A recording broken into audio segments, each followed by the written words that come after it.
kalk. Öyle yap. Hadi oğlum.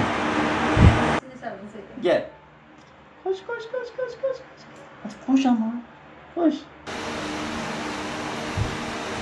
Aferin. Öpücük de at. Aferin.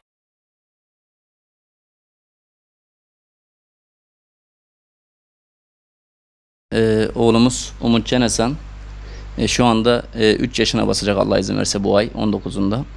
5 aylıkken nakil oldu. Hastalığı hiperoksal karaciğer böbrek hastalığı. İlk başta karaciğer nakli olacak. Sonradan böbrek nakli. Şu anda karaciğer nakli oldu ama doktorlarımızın demesine göre uyum sağlamadı. Çünkü değerleri de onu gösteriyor. 800'lerde, 1000'lerde gidiyor. Tekrardan karaciğer nakli olacağını söylediler bize bu süreçte. Biz yıkıldık. Ne yapacağımızı bilemedik. Umutcan'a umut olacak verici adaylar aradık. Allah razı olsun birkaç verici adayımız çıktı. Tarsus'tan gönüllü. Onun sonucunda da Tarsus'tan bir arkadaşımız Tolga Kaya Mersin'den İstanbul'a kalkıp geldi. Orada bütün taktikleri yapıldı ama uyum sağlamadı. Yani uyum sağladı. Etik komisyonu İstanbul Zeytinburnu'nda etik komisyonu olaya el attı. Nasıl diyeyim? Verici adayla aramızda arkadaşlarımızı gösterecek telefon dökümü, fotoğraf olmadığı için red kararı verdi. Red kararından dolayı oğlumuz yani değerleri çok kötüyken tedavi sürecine başlanıldı tekrardan. Nakil şart diyorlar. Şu anda verici aday olmadığı için red kararı verildiğinden dolayı biz mahkemeye verdik. Mahkemede bize bir mahkeme sürecini biliyorsunuz. Nereden baksanız 6-7 ay sürüyor. O süreçte de verici adayımız şu anda ne düşünüyor bilmiyoruz. Allah korusun şu anda çocuğumuz kötüleşse ne yapacağız bilmiyoruz. Geçen hafta hastaneden taburcu olduk. Mersin'de yatıyordu oğlumuz. 15-16 gün bayram boyunca oradaydı yani. Evimiz kira. Bayağı bir zor durumdayız bu aralar. Çalışamıyorum. Oğlumdan dolayı devamlı Mersin, Adana, İstanbul arasında gidip geliyorum. Buraya devlet hastanesine götürdüğümüzde sizin oğlunuz özel çocuk. Karaciğer nakilli hasta. Biz burada müdahale edemeyiz. Allah korusun bir sıkıntı olsa biz burada bir şey yapamayız diyerekten direktmen 2. 3. derece hastanelere sevk ediyor. Biz de bu gidişat, bu git gel şeylerinde bayağı bir sıkıntı çekiyoruz.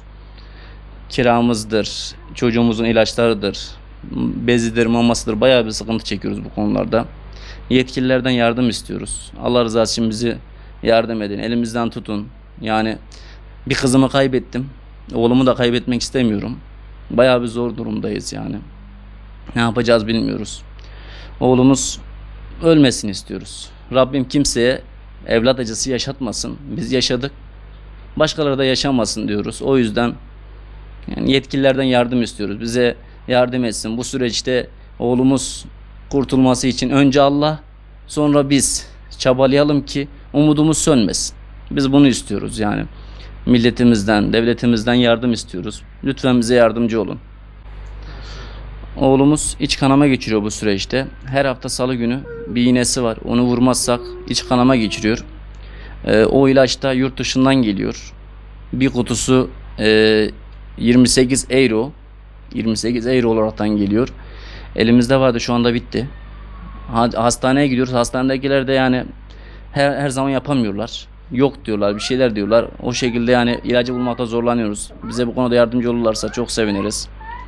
İlaç konusunda sıkıntı çekiyoruz. Çocuğumuzun ilacı mesela çocuk küçük olduğundan dolayı biz birer tane hap yutarken bu çocuk bir ilacı 4'e bölüp bir parçasını içiyor. 4'te 1'ini içiyor diyelim. 1/4 o şekilde içiyor. Onun parçasını atmak zorunda kalıyoruz. Bu sefer de bir kutu ilaç raporlu ama nedir? Erken bitişinde sıkıntı çekiyoruz.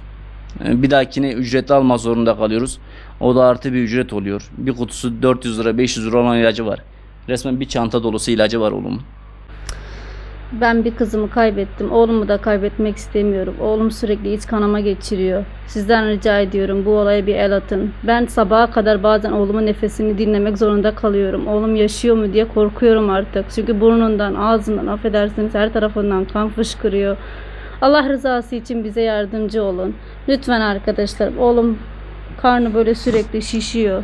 Allah rızası için bize yardımcı olun. Ben bir anneyim. Her gece yatarken bile korkuyorum. Acaba oğluma bir şey mi olacak? Ateşleniyor, iç kanama geçiriyor, karnı su topluyor. Çok sıkıntılar çekiyoruz. İlaç konusunda İstanbul'a gel git konusunda çok sıkıntılar çekiyoruz. Allah rızası için bize yardımcı olun.